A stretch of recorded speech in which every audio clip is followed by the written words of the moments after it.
आज हमारे साथ बलिया की एक युवा कवियत्री शायरा बैठी हुई है और इनका नाम हिंदुस्तान के तमाम मंचों पर जहाँ मुशायरे और कवि सम्मेलन होते हैं वहाँ बड़े अदब के साथ लिए जाते हैं और इन्होंने हिंदुस्तान के बाहर भी अपने गीतों से अपने शायरी से लोगों के दिलों में जगह बना रखी है।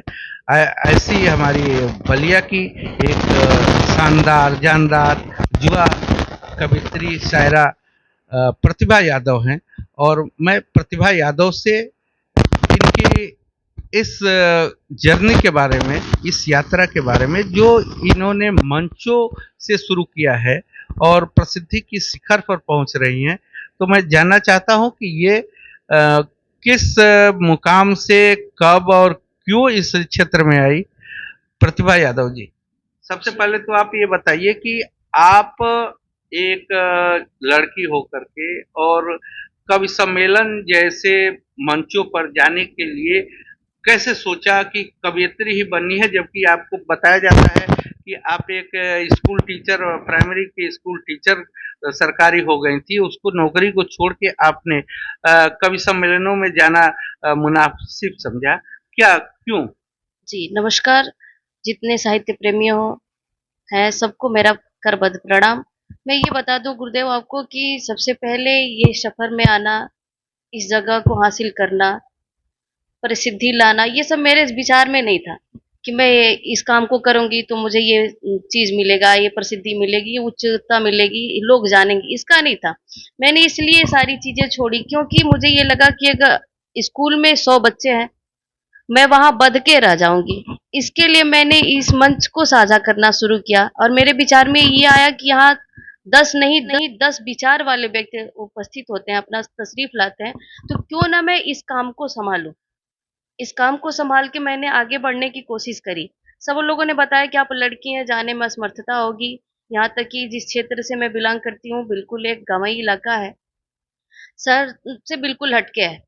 बाकी लेकिन बलिया से आता है रिलेटेड, तो मेरे को लगा कि क्यों ना मैं इस तमाम जो टीचर का पद है, बच्चों को देखती हूँ और समाज में इतनी विडंबनाएँ फैलने लगी और लड़कियों को लेके कि नहीं लड़की है, पढ़ रही है, शादी हो जाए, काम खत्म।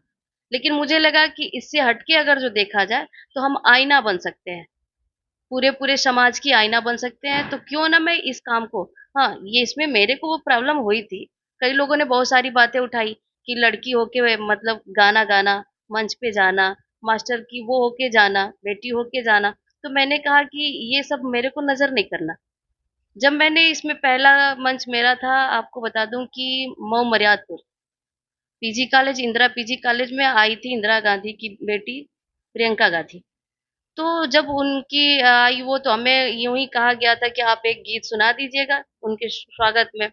मैंने गया तो वहाँ से एक मेरे उस्ताद मोहतरम डॉक्टर बशर आज़मी, उन्होंने इस चीज़ को समझा कि इनके पास भगवान, अल्लाह, ईश्वर ने एक प्रदत्त चीज़ दी है जो है आवाज़ और समझदारी उनको नहीं पता था क्योंकि वो हमसे बिल्कुल मिले नहीं थे, ना जाने ना करीब कभी हमको जानते नहीं थे। तो उन्होंने सिर्फ़ मेरी आवाज़ सुन के और मेरे शब्द जो सुने थे स्वागत गीत वाली, उससे उन्होंने कहा कि ये चीज़ आप थाम लो और उनका एक बात मैंने मशवरा ये माना कि क्यों ना मैं एक बेटी को लेके कदम अपना बढ़ाऊँ कि नहीं अगर जो एक बेटी ये ठान ले कि मुझे आईना बनना है, मुझे अपने आप को साबित करना है और किसी के लिए किसी के माँ-बाप अगर जो अपनी बेटी को ये बताता है कि नहीं तुम अब तुम्हारा एज हो गया शादी कर लो, तमाम सारी चीज़ें से रोक के उसे कहता है कि एक अपना परिवार बना लो, तुम कुछ नहीं कर सकते इसके आगे।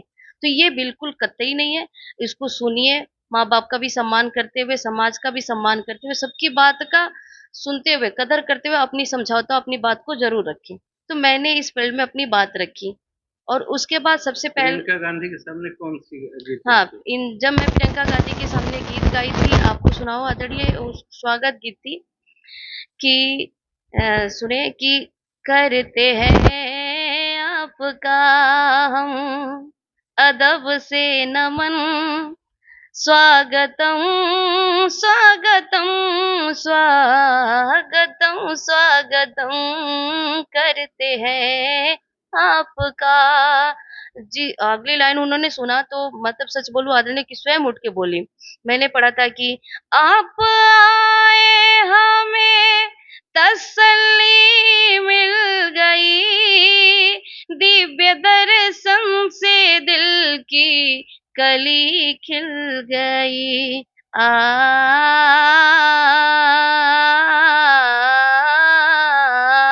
आप आए हमें तसल्ली मिल गई, दिव्य दर्शन से दिल की कली खिल गई। आपका आगमन है लिखित ना शुभम, स्वागतम स्वागतम स्वागतम स्वागतम। तो इस बंद पे उन्होंने स्वयं कहा कि आपने बहुत अच्छा पढ़ा। उसके बाद उन्होंने एक बात मुझे कहा कि उस समय बेटी हूँ लड़ सकती हूँ, यही उनका विचार प्रियंका गांधी का था और इसी उन्वान को लेके वो उस दिन उस मंच पे आई थी कि बेटी हूँ लड़ सकती हूँ।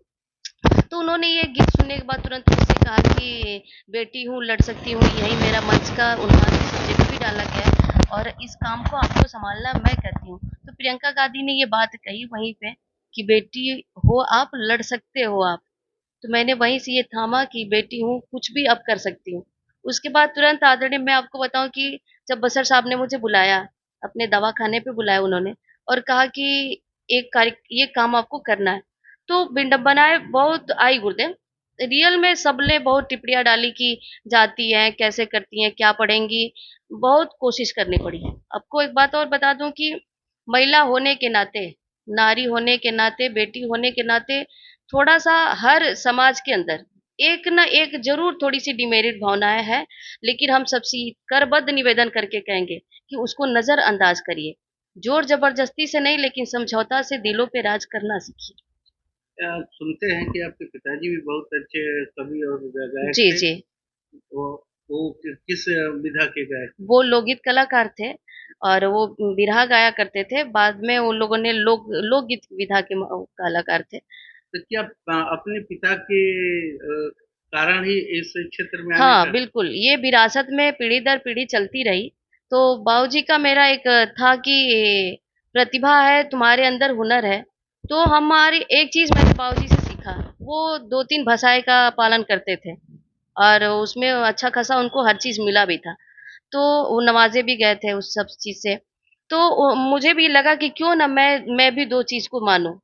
तो मैंने बाबूजी से ये चीज़ सीखा तो उन्होंने कहा कि प्रतिभा तुम प्रतिभा हो, तुम्हें करना होगा। तो कविता पाठ का तो नहीं था, बाबूजी का जब साथ छूटा तब जाके मेरे को कविता का ये मंच हासिल हुआ। लेकिन उससे पहले गुरुदेव मैं आपको बताऊँ कि अक्सर हर 15 अगस्त, 26 जनवरी, एनुअल फंक्शन, तो ये सब हमको आगाह कराते थे, हम लोग पढ़ते थे। तो उनका ये देन रहा कि तुम प्रतिभा हो, ये कर सकते हो, तुमको रोकना नहीं है, सभी लोग कहेंगे फिर भी करना है। तो मंच पे मैंने गया तो एक उसमें मेरी सबसे हिट जो गज़ल रही, जो मिलियन पार करी, वो 4 मिसटें सुनाती हूँ आपको। जो बड़ा अच्छा पैगाम और संदेश भी देता है कि पलकों पे कोई ख्वाब सजा कर तो देखिए, पलकों पे कोई ख्वाब सजा कर तो देखिए, पलकों पे कोई ख्वाब सजा कर तो देखिए, दिल में किसी का प्यार बसा कर तो देखिए। इसकी अगली लाइन गुरुदेव कि जीने को जिंदगी का मजा आ ही जाएगा, जीने को जिंदगी का मजा आ ही जाएगा, जीने को जिंदगी का मजा आ ही जाएगा, दुश्मन को भी गले से लगा कर तो देखिए।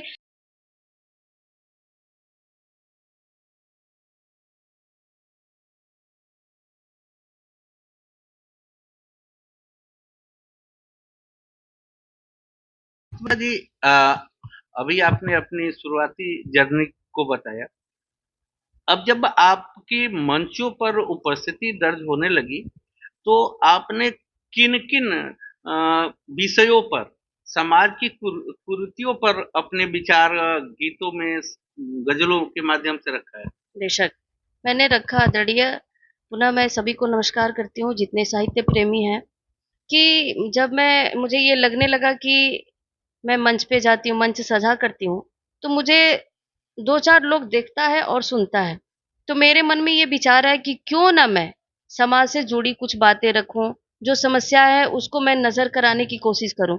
तो जब मुझे मंच साझा होने लगे तो मैंने समाज से कुछ ऐसी-ऐसी सब्जेक्ट मुझे नज़र आया, जैसे कि लड़की हूँ, तो घर की समस्या ऐसी आती थी कि नहीं आप ये काम नहीं कर सकते, पढ़ो-लिखो, एक शिक्षिका बनो, एनीवे जो काम करो। लेकिन उसके मन में ये होता था अगर जो बेटी ये चाहे कि नहीं मुझे इस फ़ील्ड में जाना है, डांसिंग में जाना है, सिंगर में जाना है, कुछ प्रसंग सुनाना इस पे लोग थोड़ा-सा टिप्पणियाँ करते थे। तो मैंने सोचा कि क्यों ना इस नारी शब्द पे मैं ये चीज़ रखूँ। तो मैंने एक गज़ल उस पे पढ़ी गुरुदेव गीत है मेरी कि आप म इसमें ये बात थी कि आप हक रख सकते हो कि बेटी तुम ये काम नहीं कर सकती, नारी हो तो ये काम तुम्हारे लिए अच्छा नहीं है। तो मैंने इस पे एक बंद लिखा कि और पढ़ा भी, ये गीत सुनिए कि राम अगर बन सकते हो तो अगर हक रखते हो, तुम मुझे सजेस्ट करते हो, तो पहले तुम्हारे अंदर ये गुण होना चाहिए कि राम अगर बन सकते हो तो पकड़ो मेरा हाथ तुम्हारे साथ चलूंगी तुम्हारे साथ चलूंगी कांटो का हो बन हो चाहे शोलों की बरसात तुम्हारे साथ चलूंगी तुम्हारे साथ चलूंगी। बहुत अच्छी लाइन गुरुदेव कि भारतीय नारी हूँ मैं अपना भी कोई संस्कार है जन्म जन्म का रिश्ता चार घड़ी का नहीं प्यार है तेरे चरण में ही बिताने होंगे फिर दिन रात तुम्हारे साथ चलूंगी तुम्हारे साथ चलूंगी। तो मैंने सोचा कि इसको गीत के माध्यम से क्यों ना रखूं कि तुम हक तब रखते हो जो इस काबिल हो, तुम मर्यादा को मानते हो जानते हो, तो उस धारणा को अपने अंदर अगर जो दिखा रहे हो कर रहे हो पालन कर रहे हो तो तुम मुझे हक रखते हो कहने का कि बेटी ये नहीं कर सकती, तुम नारी हो, तुम लड़की हो, ये काम नहीं कर सकती। तो मैंने ये चीज संदेश वाहक दिया मंच पे ये गीत अभी मैंने अभी लेके। 2 दिन पहले जबलपुर में आपका कार्यक्रम था, तो उसमें कौन सी नई? उसमें मैंने दीप से प्रेम से जुड़ी मैंने एक प्रसंग पढ़ी थी कि दीप मिट्टी का घर में जले ना जले, दीप मिट्टी का घर में जले ना जले, प्रेम का दीप दिल में जलाते रहो दीप मिट्टी कि दीप मिट्टी का घर में जले ना जले, प्रेम का दीप दिल में जलाते रहो दोस्त दुश्मन सभी साथ मिलकर रहे, दोस्त दुश्मन सभी साथ मिलकर रहे, रोज घर घर दिवाली मनाते रहो दीप मिट्टी।